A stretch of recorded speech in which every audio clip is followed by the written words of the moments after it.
एक बार की बात है, एक छोटे से राज्य में जहां की मिट्टी में खुशबू थी और हवा में सुकून। उस राज्य में 12 लोग रहते थे जो एक दूसरे के अच्छे दोस्त थे। लेकिन उनकी एक समस्या थी, 12 के 12 बेरोजगार थे। वे काम ढूंढते ढूंढते थक गए थे, पर कहीं भी उन्हें काम नहीं मिला। एक दिन जब वे निराश होकर बैठे थे, तभी एक खबर आई। खबर यह थी कि राजा नौकरी दे रहे हैं। सुनते ही उनके चेहरे खिल उठे, जैसे कोई आसमान से उतरा हो। बस फिर क्या था, सबने सोचा राजा के दरबार चलते हैं। उन्होंने जल्दी जल्दी अपनी तैयारी की, अपने परिवारों से विदा ली और राजा के महल की ओर चल पड़े। रास्ता लंबा था, लेकिन उम्मीद की किरण ने उनके कदमों को थकने नहीं दिया। वे एक दूसरे की मदद करते, साथ में खाना खाते और एक दूसरे को हिम्मत देते हुए आगे बढ़ते रहे। आखिरकार उन्हें दूर से राजा का महल दिखाई दिया। उनके दिलों में एक नई उम्मीद जाग उठी। महल के दरवाजे पर पहुंचते ही उन्होंने देखा कि वहां और भी लोग नौकरी के लिए आए हुए थे। वे भी लाइन में लग गए और अपनी बारी का इंतजार करने लगे। जब उनकी बारी आई तो वे राजा के सामने प्रस्तुत हुए। राजा ने उनसे उनके कौशल और अनुभव के बारे में पूछा। उन्होंने अपने अपने कौशल को दिखाया और राजा ने उनकी मेहनत और लगन को सराहा। अंत में राजा ने उन सभी को नौकरी देने का वादा किया। यह सुनकर 12 के 12 खुशी से झूम उठे। वे अपने गांव लौटे और अपने परिवारों को यह खुशखबरी सुनाई। गांव में खुशी की लहर दौड़ गई और सबने मिलकर इस खुशी का जश्न मनाया। इस तरह 12 बेरोजगारों की उम्मीद ने उन्हें एक नई दिशा दी और उनके जीवन में खुशियों की बहार आ गई। राजा बड़े दयालु थे, अपनी प्रजा से बहुत प्यार करते थे। उनकी तकलीफ सुनकर सबको दरबार में बुलाया।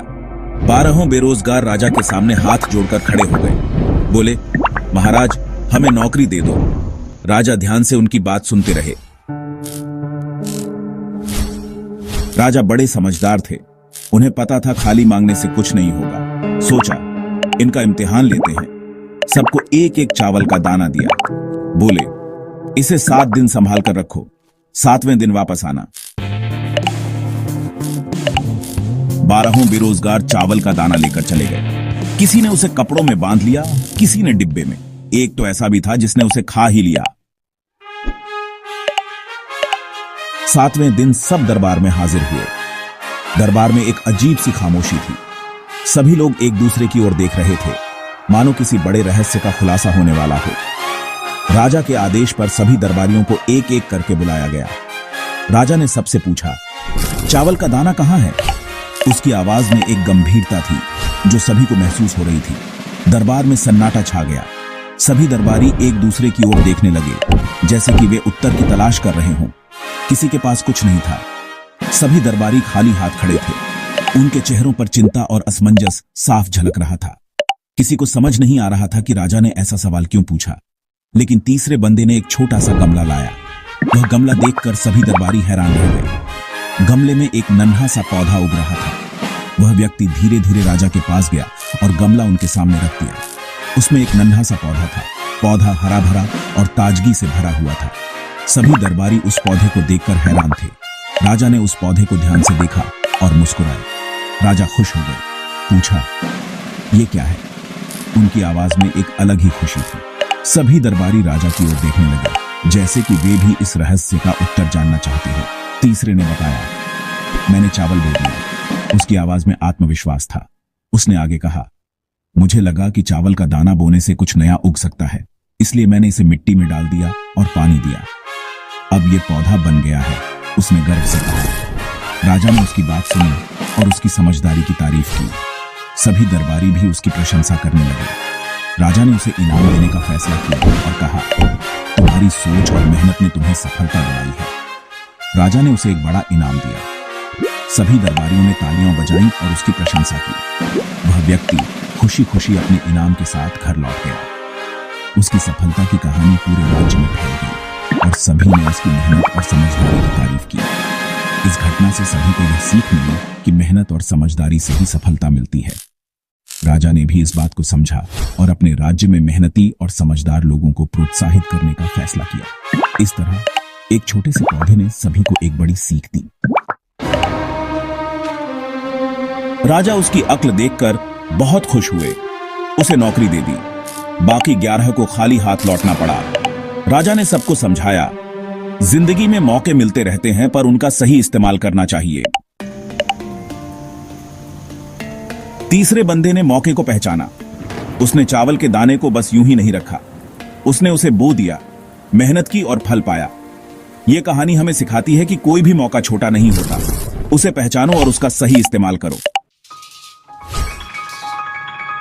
चावल का दाना भले ही छोटा था, पर उसमें भी जान थी। यह दाना एक प्रतीक है, एक छोटे से प्रयास का जो सही दिशा में किया जाए तो बड़े परिणाम दे सकता है। तीसरे बंदे ने उस जान को पहचाना और उसे बढ़ने दिया।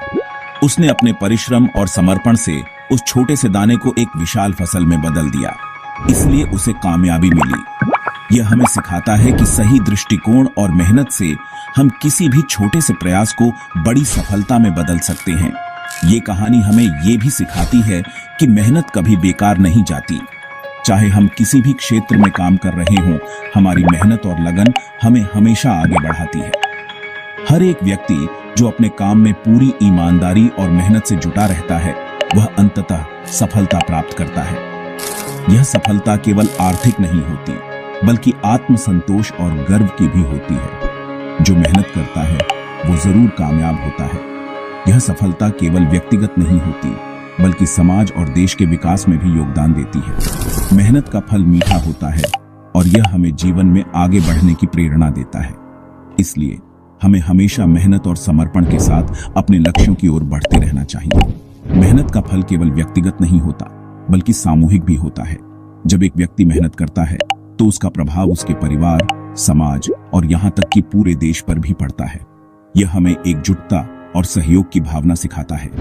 इसलिए हमें न केवल अपने लिए, बल्कि अपने समाज और देश के लिए भी मेहनत करनी चाहिए।